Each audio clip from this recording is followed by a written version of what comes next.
So on today's episode of Taking Back My Power, I've got my friend Ben, who's going to be talking about a scenario where he felt like his power was going to be taken away from him. I'm going to be asking him what he did to regain control of his power. How did it make him feel once his power was taken away? What he would have done differently, if anything. And if there's any advice that he can give to the listeners. So thank you, Ben, for joining me. Yes, thank you for inviting me to join another podcast. It's nice to be back. My pleasure. So can you give an example of a situation where you feel like your power was taken away from you? How have I been taken away from me? I would say I like to base it on what's happened in the last 18 months. So we're talking, I had lots of things happened that weren't expected. I had everything in line, prepared. I was like, okay, from this point after my birthday, this is what I would like to do. Then I'll do this, I'll do that, which would be, it wasn't set in stone at the time, but it was ideas. And then comes along March and I became poorly at one point. We didn't know what this was, and then we found out what it was. And then I was asked to leave by recommendation to leave, and my flat in London would still be there when I'm ready to return. So my decision making was taken away from me in this case. So you said that this happened after your birthday, and you said you had all these plans. So what plans did you have? So I had plans to do different. I was still seeking work at the time, but I wasn't sure where I wanted to work. I had plans to move from one property. So I was going to give up the flat and then move somewhere else. So I was going to do probably one housing association to the other, or it'll be within the same housing association. That was put on hold or shelved because we didn't know where we were going because of all of this. Because of All of this COVID stuff that was coming up. No one knew what was what. I was getting confused like everybody else. We had everything planned out, right? By certain dates, this is going to happen. And then it didn't. We were very uncertain about at this point after that, after I had all these plans set out about how these were going to come about. And now it's just over 18 months later, we picked up where we left off and we seem to be implementing those plans that I had. So you said that you felt ill. Was it due to COVID? Yes, I was. This was before it was announced as COVID. Told stay at home, lock doors, keep windows open, and it was very, very hot. This environment because it was a flat in the flat, not a lot of airflow, despite having windows open. I asked for help. The help didn't come. Roughly 2 weeks earlier, I'd ended up in A&E. I'd had probably 5-6 seizures in a row with no apparent reason. Nobody knew why. It was really bad as it had ever been. Had not known it as bad as that before. Nor had a member of staff who was there at the time. They'd never seen it as bad as that with me. So we did an overnight observation in the hospital, and then that came to the conclusion of unknown. So they didn't know what caused it. But 2 weeks later, I then got all the symptoms of what we were being described as COVID symptoms. So it could have been a build-up before that, or something in relation to that. So you mentioned that you got kicked out of your house. Was it because of COVID, or was it because they just couldn't support you anymore? They did it on a welfare point of view. That the people who could, I was one of those people who could.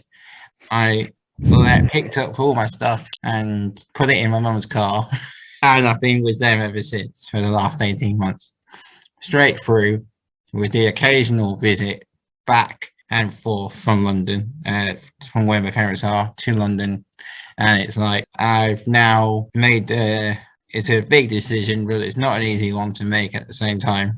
That moving out of the flat is the right thing to do, and I've chosen where I want to be moving to now. So where you're moving to now, are you gonna get the support that you need? I went looking at another supported housing environment and under the Housing Association Century, which is the one I'm currently registered with in London, I decided against going for that option for a second time. I just didn't think that I would be the right fit for that scheme. So I've gone and opted for getting myself a 2-bedroom bungalow with a scheme that's called Help to Buy. Okay.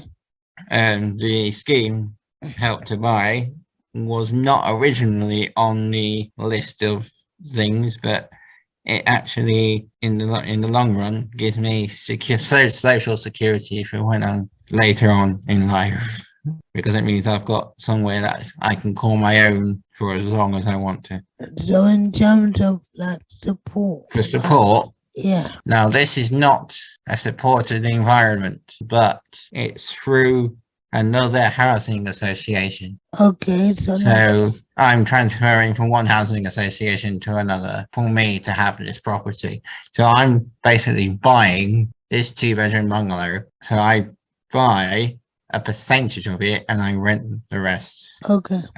And it's not supported. I'm So going to like have if you have a seizure in the right. middle of the night, Well, then this is the slightly more complicated part, yes, and we have taken a lot of consideration into these different options. I'm going to go down the route of having a landline put in and connect to that landline a local service that the council provide via Lifeline. And we have one of those instead of the pull cord system, which is in a supported housing scheme. So we but use then the yes. Yeah, so I've had experience of these lifelines before where they went wrong a few times, but that's inevitable. I did ask about integrated system similar to what supported housing have, but they said that the housing association I'm transferring to do not provide that service. So I've had to opt for a lifeline option instead. so coming back to the podcast Taking Back Your Power. Yes. So when you were told that you had to leave your old housing association because of health conditions, Yes. how did it make you feel? Being asked to leave, that's been an ongoing battle. I left for the purposes of own welfare because it was the better option rather than staying there.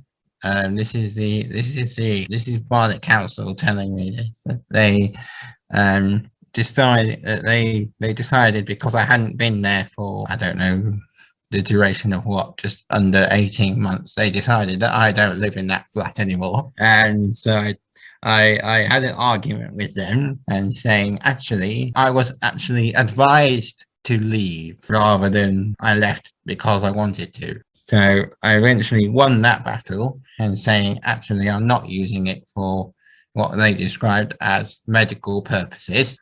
I was actually having an argument with the Barnet Council for quite a while about that, and I fight with them so that I could keep my care packages. I can keep the flat and whatever they were providing to me until I found myself another place to live. They were actually going to terminate the tenancies, care package, you name it. They were going to terminate everything over the phone without any justification. That actually we're just being through a pandemic, and they're saying, "Oh, we've not been through one of these before." It's like, well, nor have I, and nor has anyone else across the country or the world for that matter. So yeah, so I just sat there fighting my corner, saying, actually, don't assume something to me over the phone when you've not met me before.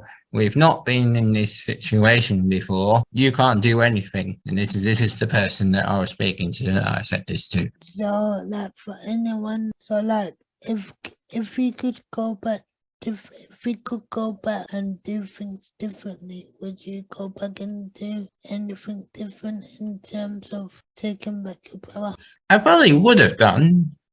Yes, probably would have approached it in a slightly different way, but I would have still followed through with my plan to move on from where I was living. But I probably would have based it maybe perhaps in London rather than outside of London, but I would have still moved house. So for anybody that has gone through something similar to you, what would your advice be? Go for it. Don't give up. Just whatever you're planning to do, don't let anyone put a barrier in front of it, and you just follow what you know is right and you go for it. Alright, thank you, Ben. Thank you.